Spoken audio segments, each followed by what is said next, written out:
My name is Denisty. I'm the managing partner and co-founder of Imagin3. We are a digital innovation advisory firm. We work with clients in the public and private sector on topics such as Web3, blockchain technologies, artificial intelligence, all of the topics of the virtual economy to help them grow and enter the virtual economy as businesses.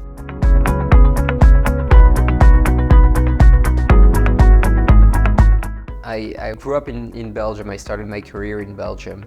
Come from the French-speaking part of Belgium, as you can probably hear from my accent. And we moved here together with my wife approximately 4 years ago. When I arrived here, I landed here. I joined a company called Scopernia as a consultant, and Scopernia is a digital innovation advisory firm. I joined as a consultant, and after a few months, I ended up taking the lead of the company here. And after a year and a half, I wanted to have more impact in gaming and with new technologies with our current portfolio of clients, and therefore developing new clients as well. So what I suggested to my business partner, Dado van Pedegem, which is also the co-author of the book, I said, why don't we create an entirely new vertical that will end up being called Imagin3, where we will focus on those new technologies and we really help beyond digital transformation. We help basically our clients and organizations enter into the future. That ended up being Imagin3. It grew up much more and to become much bigger than what we initially expected, to a point where today the entire company is Imagin3, and the activities of Scopernia here in the region have been kind of swallowed by the Imagin3 brand. But that's basically how Imagin3 came alive.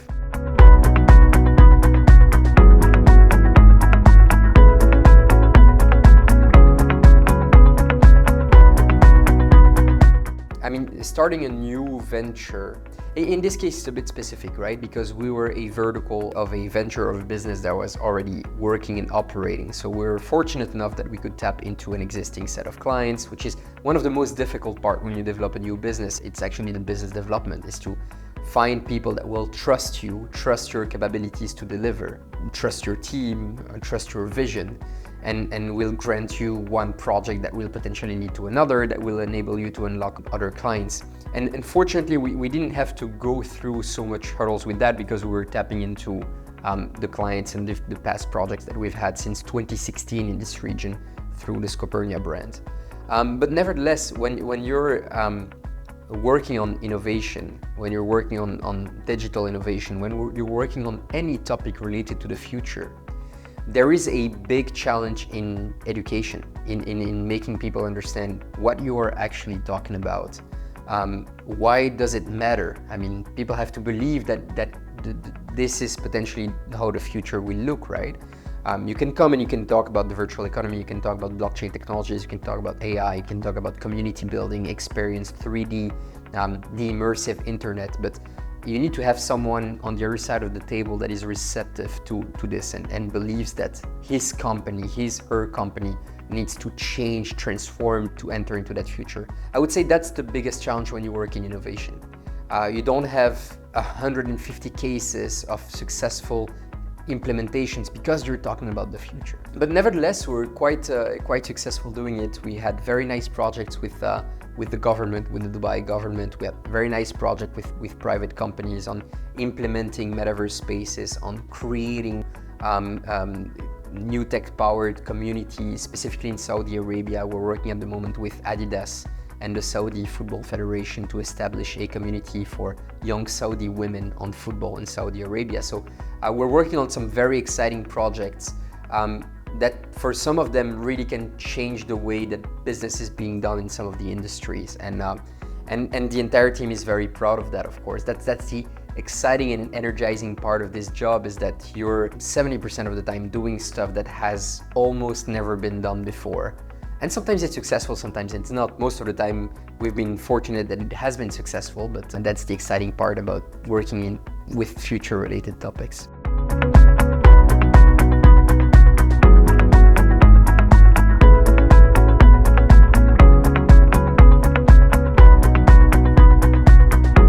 I think if you're working on future-related topic, you need to have a vision about the future. you need to have unique ideas. For a simple reason is that there is very few people or things that you can copy, right? I mean, we have a vision, we have a way to suggest and to guide companies towards the future. That's what we call the 45 degrees that matter. So you can, as an organization, if you want to think about your own future, you can technically go in any direction. You can disrupt your core business model, create new revenue streams, do something totally different, or just continue doing the same thing that you were doing before. What we are defining is a 45-degree angle. And what we are saying to our clients and to the people that we work with is that it's highly probable that the future will happen within those 45 degrees.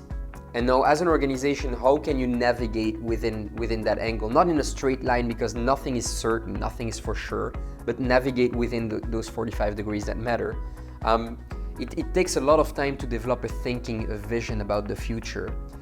We did do that. I mean, we wrote a book about it. That's the entire concept of the book, is to share what is our vision and where we believe that companies can find growth and develop themselves and continue to perform in the future.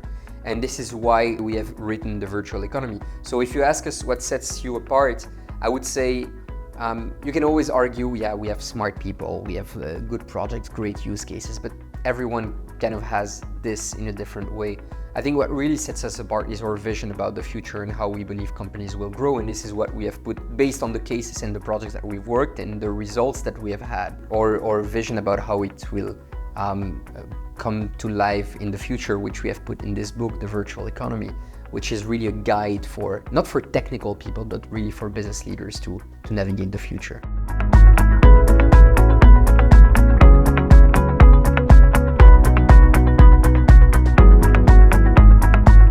If you want to adapt and stay at the forefront of what's happening, you have to be passionate by it. I mean, it's not even a method. It's not a methodology that we have put in place to stay ahead. I mean, all of the people that we have in the team, my business partner and myself included, we are super passionate about the future. We're passionate about technologies. We follow all of the people that we believe are trailblazers in the world, in various industries. And it's not something that we consider work. I mean, following some people on Twitter or X, following some people on X and seeing what's happening here, there, reading a lot, listening to a lot of podcasts. I mean, it's something that we do in our private life as well.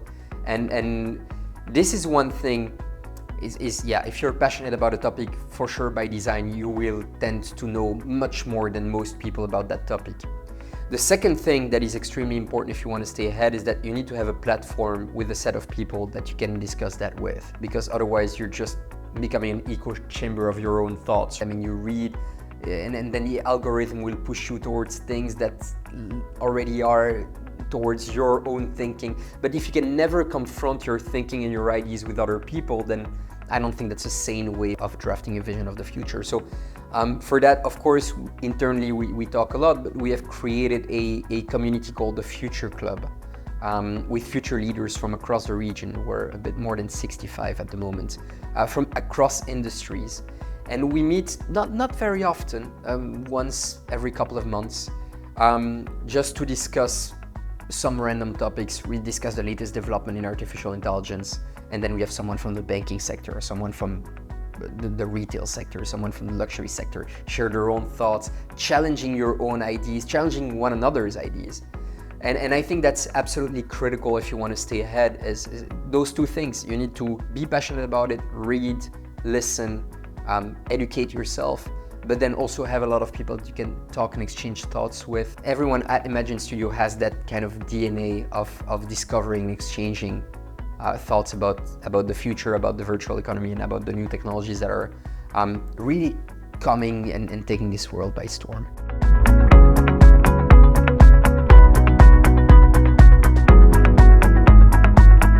So the backstory of the book, we went through in the past, and it's been a while. I mean, if you followed how the internet has evolved, I mean, we've been through several waves of disruption, of transformation, right? I mean, first of all, the internet already in the 90s was a huge disruption. I mean, can we still imagine today that companies, they didn't have a website, they did not use the internet to communicate, no emails? I mean, all of those things are inherently part of our day-to-day life for every single person in any single organization.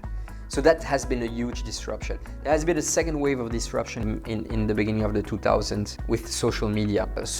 Internet was great, but it was difficult to create on the internet. You needed to know how to code. Social media, which is the second wave of the web, enabled people to create on the internet very easily. I mean, you had a MySpace profile, Facebook profile. You were anyone. My parents are on Facebook. I mean, anyone can share on social media. So that created a second set of disruption, and proof is every single organization in the world is active on social media today.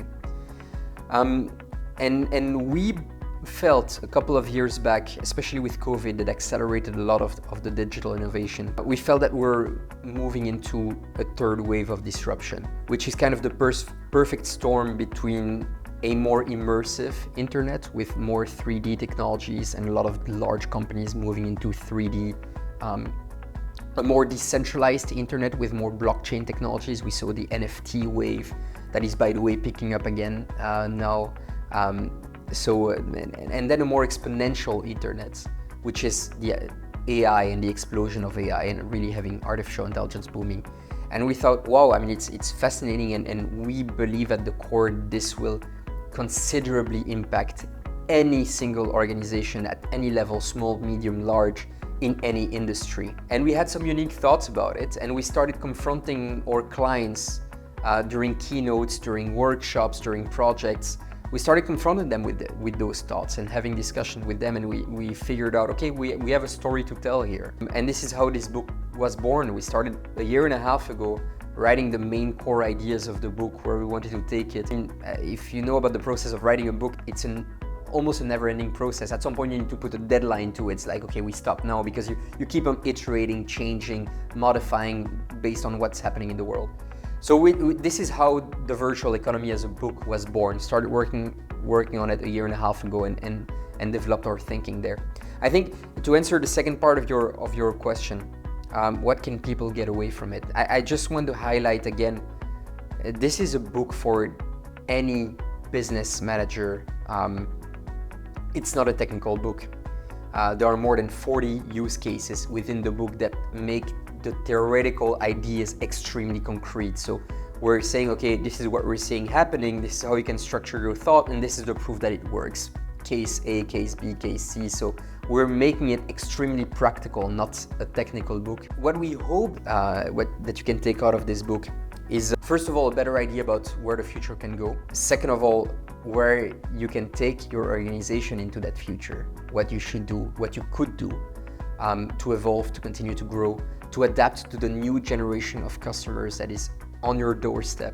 Those kids that are spending their pocket money not on candies and toys at the toy store, just like when I was a kid, but on Fortnite and on Roblox, and developing an entire economy and spending on average 2.5 hours per day on Roblox for 60 million daily active users. Those are numbers that are difficult to grasp and understand for business leaders, but this book explains why it's happening and how it's going to have an impact on businesses. So it's a guide, it's a practical, simple, easy guide to the future, and an opportunity for people to create new revenue streams and new business models.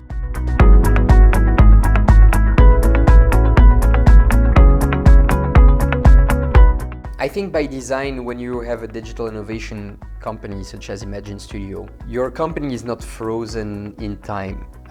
You will constantly evolve with how the internet is evolving. The fact that we have developed a vision about the future of the internet that is going to be more decentralized, more immersive, more exponential, I believe this will stay for a couple of years. Within those bubbles, more exponential with artificial intelligence, more immersive with 3D, more decentralized with blockchain, you will see a lot of evolutions. So this is where you need to stay flexible. There is an entire section of the book that we call the carte blanche strategy, which is basically a framework for organizations to start thinking and prototyping, building proof of concepts using those technologies and those projects, what we call the magic triangle. So how to create magic with experience, community, loyalty, building proof of concept with this. But we're not telling you this is what you need to do to build a better experience for your brand. We're giving a direction. We're showcasing how some brands are doing this, building better communities, building better loyalty program, building better experiences, leveraging those new technologies. But the Carte Blanche strategy is designed to help companies stay flexible in their approach, keeping an eye on what is evolving. And we're doing the same thing for us as Imagin3. We're having the overall framework and the overall idea. But as I mentioned earlier, within that 45 degrees, we'll remain flexible in where we're moving and conscious that sometimes we might have to take a step back to take 2 steps forward.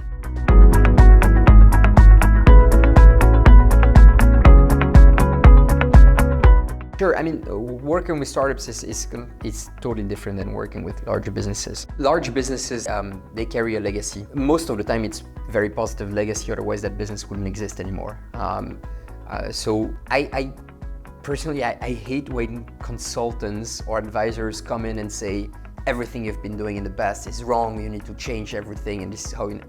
I don't agree with that view, because the simple reason why this company is here today is because they made the right decision and they did the good things in the past. So I think when you come into transformation, for me, it's not just like forgetting the past and starting from scratch into the new future. It's more getting a real understanding to what this organization is doing, getting a real understanding of what this organization could potentially do in the future, and crafting the right way to actually get there. And then when we get into an organization and we're talking about transformation, we come with the magic question. So if you take a business and a brand today, one thing that you learn in marketing school is that we tell you need to be where your customer is. Actually, most established businesses, that's a job done. I mean, if you live in Dubai, you're in Dubai, you're in the need of something, you can get it extremely easily in less than 2 hours, probably, from anywhere in Dubai, at any point in time, day and night, weekend, weekday. So that job is done. The problem is that created a new question, which is, okay, how can I fight for the share of attention of customers? Because everyone is where the customer is, so the customer is kind of overwhelmed with all of those messages. And so what we're saying, and to companies and organizations for transformation is, okay, if you want to grow in the future, if you want to transform, you really need to ask yourself this question: how can I create magic for my customers? How can I create magic to capture the share of attention? And then we start focusing on, where does creating magic make sense to you? Is it in building better experiences, building better communities, building better loyalty? You will realize that at any point in time, it comes back to those 3 aspects of the triangle. And this is how we see transformation, is that, okay, you've done great things in the past, now let's up the ante, let's do things better and see how you can create magic. That's for the customer facing part. There is also a transformation happening inside the organization. And there, artificial intelligence, we believe, will play a major and a massive role. And this is what we call the power triangle. So we have the magic triangle and then the power triangle. The power triangle is about people, processes, and platforms. And what we say there is that we say, okay, which processes can you make faster, cheaper, richer using artificial intelligence? What platforms do you need to use to actually make those processes happen? And how can you change the mindset and educate your people? And those 3 things are interrelated. You cannot change the processes without training the people and without changing the platforms. You cannot implement a new platform without implementing new processes and without telling and educating your people about it. So 2 sides of transformation: creating magic, creating more magic, and really upgrading with the power triangle on people, process, and platform. And I think the example of Adidas that I mentioned earlier is exactly that. I mean, they want to enter the Saudi Arabia market. They want to talk to women about sports, but it's not it's not that you can go and have a billboard and say, hey, let's do sports, or let's go and play football on the street. You need something that is a bit more engaging. And this is where we worked on creating magic with community, for example, with them, and leveraging new technologies doing that.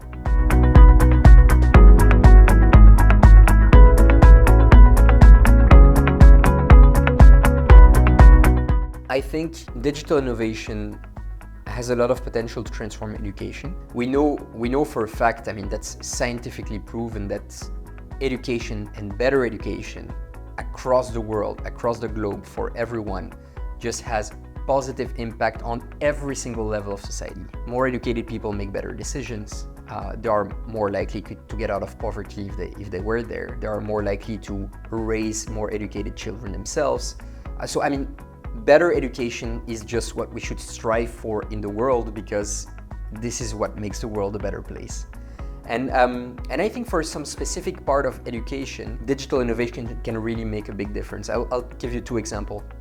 The first example is when I grew up, and for my parents it was even worse before, education was very impersonal. Like, there is one program in Western Europe given by the states. Kids in this age should learn about this and that, and this is the way that they should learn. They should study this book, and that's it, and within this book is the truth, and they need to learn that, and a lot of people were left behind by that system, because the way of learning was not their way of learning, because they had different beliefs, their way of thinking or their culture was not heard out, and so it got better and better.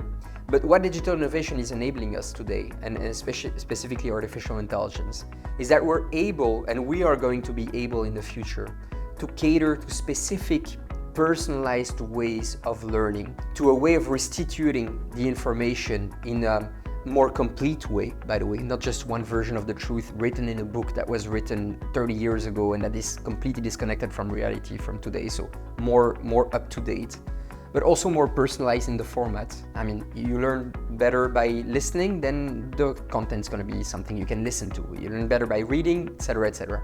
So, and that I think is going to have a massive impact in the world in terms of education. The second thing is that, let's take the example of war, because unfortunately, I mean, both Europe, where I come from, and this region are unfortunately hit by conflicts, and the entire world is hit by conflicts at any point in time. And I think, unfortunately, we're disconnected with the horrors of war. My grandma, for example, my grandmother grew up in Western Europe, and I remember as a kid, I got a Call of Duty game, and she saw that at home, and she was like, I don't understand how you can even want to play a video game about war. I mean, she was traumatized by this in her youth growing up.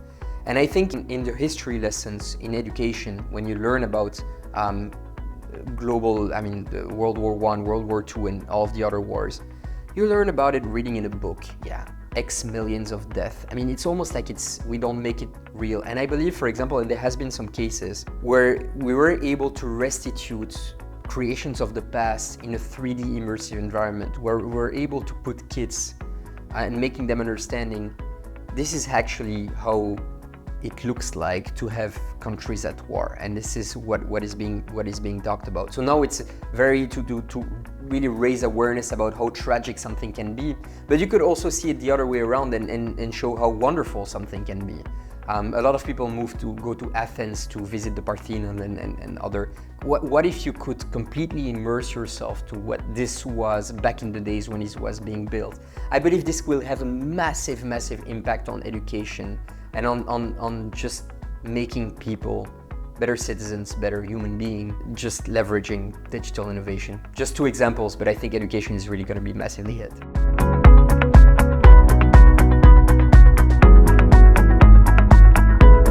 Of course, we want to grow as an organization, but we don't have the willingness to become a massive company. I mean, we have always been quality over quantity type of company. We do few projects, but we like to choose in some way the projects that we work on. So of course we want to continue helping our clients. We want to continue building projects that are inspiring us, inspiring our clients, inspiring consumer, and hopefully make, it's a bit cliche, but make the world a better place. Like we want to focus more on community building, because we corely believe that community building is something that human beings are in search of. We're always, as humans, structured into communities, and the internet has had many positive impact, but one of the negative impact potentially is that it has made us more lonely, more alone. I mean, if you take a look at, and the human beings have never felt as lonely as it is today, and I think it's a bit sad. I think there is a way to leverage technology to make people connect more instead of separating them more. So I want to focus. I want the company to focus on helping organizations build more community, and I want to continue helping clients develop themselves and grow in the virtual economy. Yeah, I think the core mission of Imagin Studios, we want to be the preferred partner into helping you grow into the future and hopefully have a positive impact in the world. That's what we want to focus on. So thanks a lot for being with us. It was a pleasure talking about the future. It was a pleasure talking about the virtual economy and how organizations can enter and find growth into this future.